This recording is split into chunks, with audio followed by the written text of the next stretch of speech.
காங்கிரஸ் சார்பா நான் கொஞ்சம் பேசிடுறேன். பேசுங்க. மாண்பு பேரவைத் தலைவர்களே, மேடம் நான் உங்க சார்பா பேசிடுறேன். மேடம் பேரவைத் தலைவர் அவர்களே, உங்களுடைய மூத்த உறுப்பினர் சொன்னாரு, நீங்க மேலூர்ல நின்னீங்க, நாங்க தான் காரணம் அப்படின்னு. நிறைய இடத்துல இந்த திமுக அடிக்கடி சொல்லிக்கிட்டே இருக்கிறாங்க, காங்கிரஸ் ஜெயிச்சதுக்கு நாங்க தான் காரணம், விசிகா ஜெயிச்சதுக்கு நாங்க தான் காரணம், ஐஎம்எல் ஜெயிச்சதுக்கு நாங்க தான் காரணம்னு. நாங்க பதிவு பண்ணிடுறேன், இல்ல இது ஒரு ஜனநாயக விவாதம், பதிவு பண்ணிடுறேன். கிட்டத்தட்ட 22-23 கட்சி கூட்டணி திராவிட முன்னேற்ற கழகம் கடந்த 10 வருஷமா 3 முறை மிகப்பெரிய வெற்றி, ஒத்துக்கிறோம். நீங்க தான் ஆளுங்கட்சி, ஒத்துக்கிறோம். ஆனால் 2026ல தமிழக வெற்றி கழகம் தனி பெரும் கட்சியாக நில்லுங்க, தனி பெரும் கட்சியாக நின்னு 108 தொகுதி வாங்கியிருக்கோம். தனி பெரும் கட்சி, வெறும் இளைஞர்கள் மட்டும். 23 கட்சி கூட்டணி இல்லன்னு நினைச்சுக்கோங்க, திமுக 10 தொகுதி ஜெயிச்சிருக்க மாட்டாங்க. காங்கிரஸ் இல்லன்னா, விசிகே இல்லன்னா, கம்யூனிஸ்ட் இல்லன்னா, ஐஎம்எல் இல்லன்னா, சென்னையிலே இஸ்லாமியர்கள் ஏன் ஓட்டு போட்டாங்க தெரியுமா? விசிகேவும் காங்கிரசும் ஐஎம்எல் இருந்தாலும் இஸ்லாமியர்கள் ஓட்டு போட்டாங்க சென்னையில. இதுவரைக்கும் திமுக 62ல இருந்து நானும் பார்த்துட்டு இருக்கேன், பெரிய தோல்விகள் சென்னையில இருந்ததே கிடையாது. ஆனால் தமிழக வெற்றி கழகத்திட்ட 16ல 14 தொகுதி தோத்திருக்காங்க. 14 தொகுதி. அப்ப திமுகக்கு இந்த கூட்டணி கட்சி இல்லன்னு நினைச்சுக்கோங்க, கூட்டணி கட்சி கிட்ட 15% வரும். அந்த 15% இல்லன்னு நினைச்சுக்கோங்க, சென்னையில அந்த 2 தொகுதி கூட ஜெயிச்சிருக்க முடியாது. தமிழ்நாட்டில் 10 தொகுதி ஜெயிச்சிருக்க முடியாது. நீங்க இன்னைக்கு எதிர்கட்சியா உட்கார்ந்தது காரணம் காங்கிரஸ், நீங்க எதிர்கட்சியா உட்கார்ந்தது காரணம் கம்யூனிஸ்ட், நீங்க எதிர்கட்சியா உட்கார்ந்தது காரணம் ஐஎம்எல், நீங்க எதிர்கட்சியா உட்கார்ந்தது காரணம் விசிகே, நீங்க எதிர்கட்சியா உட்கார்ந்தது காரணம் கூட்டணி. இதான் ஞாபகம் வச்சுக்கோங்க.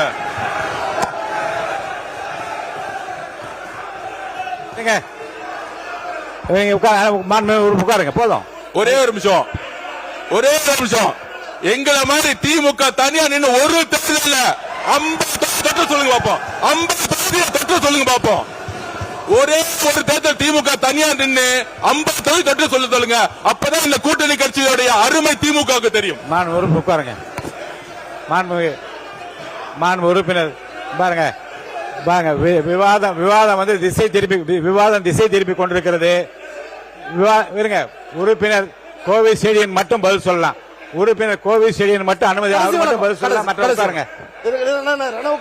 இனி இந்த விவாதம் புள்ளி வைக்க விரும்புகிறேன். கோவை செடியன் பதில் சொன்ன அடுத்த கட்டத்துக்கு போக வேண்டும். உட்காருங்க, அவர் மட்டும் தான் பேசணும். மாண்புமிகு பேரவைத் தலைவர் அவர்களே, நீங்கள் எல்லாம் வெற்றி பெற்றதற்கு எதிர்கட்சியில் இருப்பதற்கு நாங்கள் தான் காரணம் என்கிறார். நான் ஒன்றை சொல்ல விரும்புகிறேன். ராஜீவ்காந்தி படுகொலை பாரத பிரதமராக ஆனதற்கு பிறகு ஒற்றை இடத்தில் தான் துறைமுகத்தில் வெற்றி பெற்றார். ராஜீவ்காந்தி தான் சொல்ல, ராஜீவ்காந்தி படுகொலையான பொழுது ஒற்றை இடத்தில் தான் ஜெயித்தார், துறைமுகத்தில். வேடிக்கையோட சொல்லுவார், கடலாடி வருவாய் என காத்திருந்தேன் வரவில்லையே தம்பி என்று சொல். அது ஆக அதையும் ராஜினாமா செய்தார். வெறும் 0 திராவிட முன்னேற்ற கழகம், 0லிருந்து தமிழகத்தை ராஜ்யமாக ஆண்ட இயக்கம் திராவிட முன்னேற்ற கழகம். வெற்றி தோல்வி வரும் போகும், அது நிரந்தரம் அல்ல. அதற்காக விடாப்பிடியாக பேசுவது என்பது நியாயமும் அல்ல, முறையும் அல்ல. எதையும் எதிர்கொள்ள திமுக தயார்.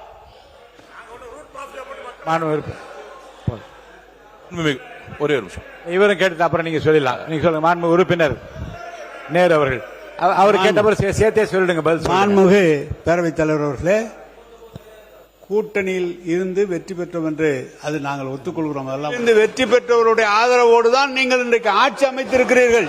அதை செஞ்சு உங்களுக்கு அவ்வளவு ரோசமா தனியா நின்று அவரை வெளியே அனுப்பிச்சு விட்டு ஆட்சி வந்தீங்க. ஏன் வெளியே, ஏன் அவர் 80ல தோத்து போய் நின்ன போது காங்கிரஸை கை கொடுத்தது திமுக இல்லைன்னா காங்கிரஸே வந்திருக்காது. எப்படி அப்படி சொல்றது? சவால்கள், எதிர் சவால்களுக்கு ஒரு முற்றுப்புள்ளி வைக்கிறேன். மாண்பு பொதுப்பணித்துறை அமைச்சர், இதோடு இந்த விவாதத்துக்கு முற்றுப்புள்ளி வைத்துவிட்டு மானிய கோரிக்கைக்குள் நான் போக வேண்டும். மாண்புமிகு பேரவைத் தலைவர்களே, இங்கு ஒவ்வொரு கட்சிக்கும் தனித்த அடையாளம் இருக்கிறது. ஒரு தேர்தல் முடிஞ்ச பிறகு யாருடன் சேர வேண்டும், யாருடன் ஆட்சி அமைக்க வேண்டும், அந்தந்த கட்சியோட நிலைப்பாடு. இது யாருக்கும் அடிமை கிடையாது. ஒரு தேர்தல் முடிஞ்சவன கூட்டணி முடிஞ்சிடும். நம்பர் 1. நம்பர் 2 சொல்றது, மூத்த உறுப்பினர் சொன்னாரு, நாங்கள் யாருடைய தோல்விகளையும் நாங்க வந்து எதையுமே வந்து தவறா பேசல. நாங்க சொல்ல வருது என்னன்னா, திமுக வந்து இவர்களால தான் கூட்டணி கட்சி வெற்றி பெறுதுன்னு ஒரு ஆதிக்க மனப்பான்மை இருக்கு பாத்தீங்கன்னா, அந்த ஆதிக்க மனப்பான்மை தான் நாங்க கொஸ்டின் கேட்கிறோம். அந்த ஆதிக்க மனப்பான்மை தவிர எல்லாரும் சேர்ந்துதான் ஒரு வெற்றியை உருவாக்கி இருக்காங்க. அதை பதிவு பண்றோம்.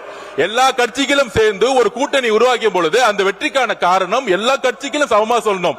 நாங்க என்னாலதான் நீங்க வெற்றி பெற்றீங்க, என்னாலதான் விசிக வெற்றி பெற்றது, என்னாலதான் நீங்க வந்து இந்த இடத்துல அந்த ஆதிக்கம் தவறுங்கிறத நாங்க பதிவு பண்றோம். மாண்பு உறுப்பினருக்கு முற்றுப்புள்ளி வைக்கிறேன். வெற்றியும் தோல்வி மக்களாலே வந்தது, ஏற்றுக்கொள்வோம். மாண்பு உறுப்பினர் தலவாய் சுந்தரம் ஒரு கேள்வி கேட்கிறேன், கிளாரிபிகேஷன். மாண்பு உறுப்பினர் தலவாய் சுந்தரம் வாங்க. என்ன இப்ப என்ன நீங்க பேச விரும்புறீங்களா? பாருங்க. மாண்பு உறுப்பினர் KN நேரு அவர்கள். மாண்புமிகு பேரவைத் தலைவர் அவர்களே, எங்களால தான் அங்க வெற்றி பெற்றாங்கன்னு நாங்க சொல்றோம். இல்ல அவங்களும் சேர்த்து தான் நீங்க வெற்றி பெற்றாங்க. நாங்க தனியா நின்னாங்க, அவங்க எங்களை விட்டுட்டு. எங்கேயாவது தமிழ்நாட்டில் இடத்தை வெற்றி பெற்றிருக்காங்களா கேளு. வெற்றி பெற்றிருக்காங்க கேளு. திமுக அவங்க வெற்றி பெற முடியாது. போதும், இந்த கேள்வி போதும்.